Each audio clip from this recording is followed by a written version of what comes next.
तो दोस्तों अपना यहाँ पर पॉइंट है विवाद का समाधान, यानी विवाद का समाधान। तो विवाद का समाधान क्या हो, तो विवाद का समाधान बाद में देखेंगे, पहले विवाद होता क्यों है, ठीक है, विवाद होता क्यों है इसके बारे में यहाँ पर पहले अच्छे से जानते हैं। देखिए दोस्तों, विवाद या समस्या कब होती है, जब लोगों का आपस में तालमेल नहीं बैठ पाता है, ठीक है। विवाद कब होता है, लड़ाई झगड़े कब होते हैं, जब लोगों का आपस में तालमेल नहीं होता है। जैसे बाकी छोड़िए, आप अपने घर की ले लो, जब आपका आपस में तालमेल नहीं बैठता, या फिर जैसे कहते हैं कि हाँ भाई तूने ये किया है, नहीं मैंने ये नहीं किया, अगला कह रहा है कि तूने किया है, मैंने कहा है कि नहीं किया है, तो दोनों के अंदर तालमेल नहीं बैठ रहा है दो बातों के बीच में।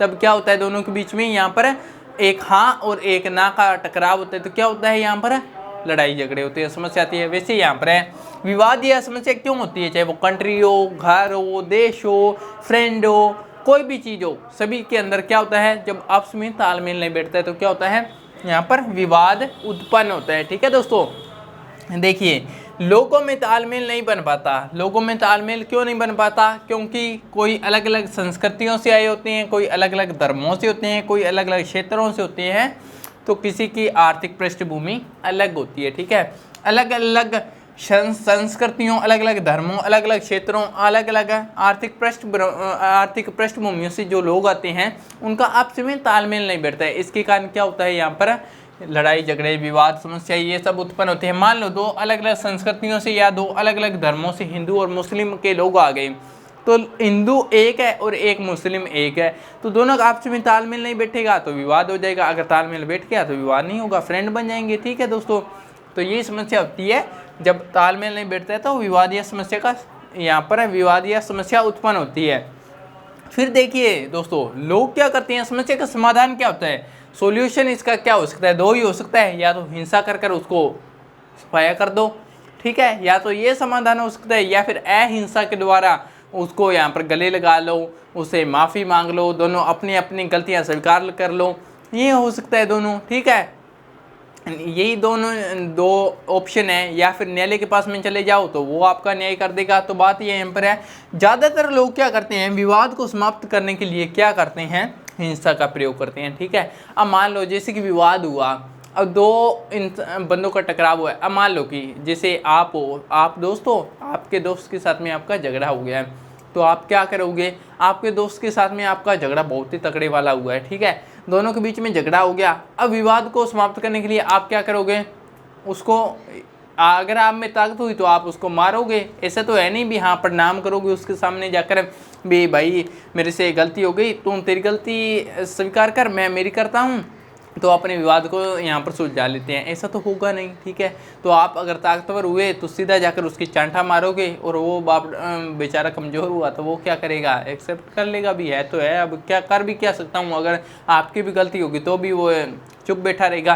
तो यही होता है, विवाद को समाप्त करने के लिए ज़्यादातर लोग हिंसा का प्रयोग करते हैं। ठीक है दोस्तों, अब यहाँ पर एग्जाम्पल देखते हैं, जैसे कि एक ही रास्ता है, यहाँ पर हिंदू और मुस्लिम दो अलग अलग धर्मों के लोग एक ही रास्ते पर जुलूस निकालना चाहते हैं, तो आप बताइए कैसे निकालेंगे। यहाँ पर तो पंगा होने वाला है, हिंदू और मुस्लिम एक ही समय एक ही रास्ते पर जुलूस निकालना चाहते हैं, लड़ाई 100 क्या 101% होगी। ठीक है, तो रास्ते पर जुलूस निकालना चाहते हैं। अब ये जुलूस कैसे निकले, इसकी जिम्मेदारी कौन लेगा, इसकी जिम्मेदारी लेनी पड़ेगी पुलिस को। पुलिस का काम होगा टकराव को रोकना। ठीक है, अब इसका सोल्यूशन क्या निकालेंगे, या तो एक ही समय पर जुलूस ना निकाला जाए, 5 मिनट आगे पीछे किया जाए, या फिर रास्ते अलग अलग किए जाए। तो ठीक है दोस्तों, अगर रास्ता एक ही रहा तो टाइम का गैप किया जाएगा 5 मिनट का। तो ये जिम्मेदारी किसकी होती है, यहाँ पर पुलिस की कह लो, सरकार की कह लो, एक ही बात है। ठीक है, यहाँ पर यह फर्स्ट एग्जाम्पल। सेकेंड एग्जाम्पल देखिए, ये एक नदी जा रही है, कावेरी नदी है दोस्तों। ठीक है, आपने इसके बारे में बहुत बार जाना भी होगा, न्यूज़पेपर में भी आया होगा। कर्नाटका, ये कर्नाटक है। ठीक है, कर्नाटक स्टेट है अपना, और ये तमिलनाडु स्टेट है अपना। ठीक है, दो स्टेट है। कर्नाटक स्टेट में यहाँ पर बांध डैम बना हुआ है, कृष्ण राजा सागर डैम। ठीक है, और तमिलनाडु में जो डैम बना है उसका नाम है मेटूर बांध या मेटूर डैम। ठीक है दोस्तों, जो कर्नाटका का जो डैम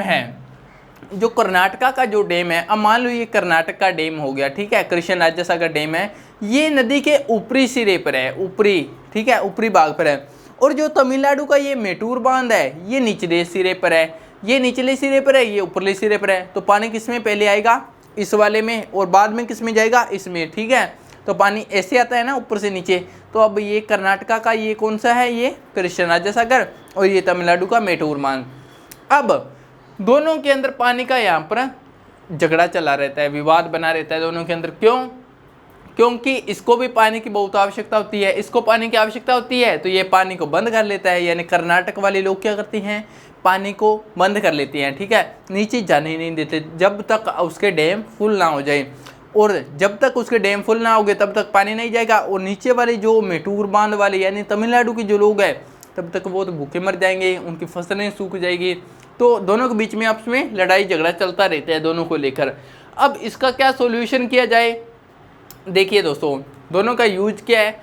जो यहाँ पर कर्नाटक के लोग हैं वो क्या यूज करते हैं इस पानी का, या तो सिंचाई के लिए फसलों को देते हैं ये पानी, बिजली बनाते हैं, ठीक है, इससे, और या तो सिंचाई या बिजली, या बेंगलुरु के लोग पेयजल यानी पीने के रूप में यूज कर लेते हैं।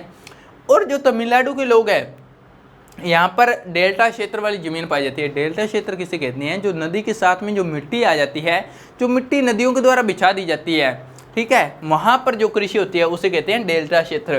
तो डेल्टा क्षेत्र में सिंचाई का काम करते हैं। मेन बात है सिंचाई के दोनों ही क्या है, या तो पीने में यूज करेंगे या सिंचाई में या फिर बिजली में। ठीक है दोस्तों, यहाँ पर तो पानी की दोनों को ही बहुत आवश्यकता होती है यहाँ पर, और दोनों के बीच में यहाँ पर लड़ाई झगड़ा बना रहता है। अब इस दोनों को लड़ाई झगड़े को कौन सुलझाएगा यहाँ पर, तो पानी की तो दोनों की बहुत ज़्यादा आवश्यकता है, तो दोनों को यहाँ पर आवश्यकता है। तो अब इसको यहाँ पर किसको यहाँ पर इंटरप्ट करना होगा, बीच में किसको आना होगा, यहाँ पर राष्ट्रीय सरकार को। ठीक है, क्योंकि स्टेट तो है, अब ये राष्ट्रीय सरकार को यहाँ पर बीच में आना होगा और इसकी समस्या का समाधान करना होगा। समस्या का समाधान अब क्या होगा, यहाँ पर पानी का बंटवारा किया जाए। ठीक है दोस्तों, क्या किया जाए, पानी का बंटवारा करेगी भी, इतना टाइम आप यूज करोगे, इतना टाइम ये, या फिर इतना पानी आप यूज करोगे, इतना पानी ये।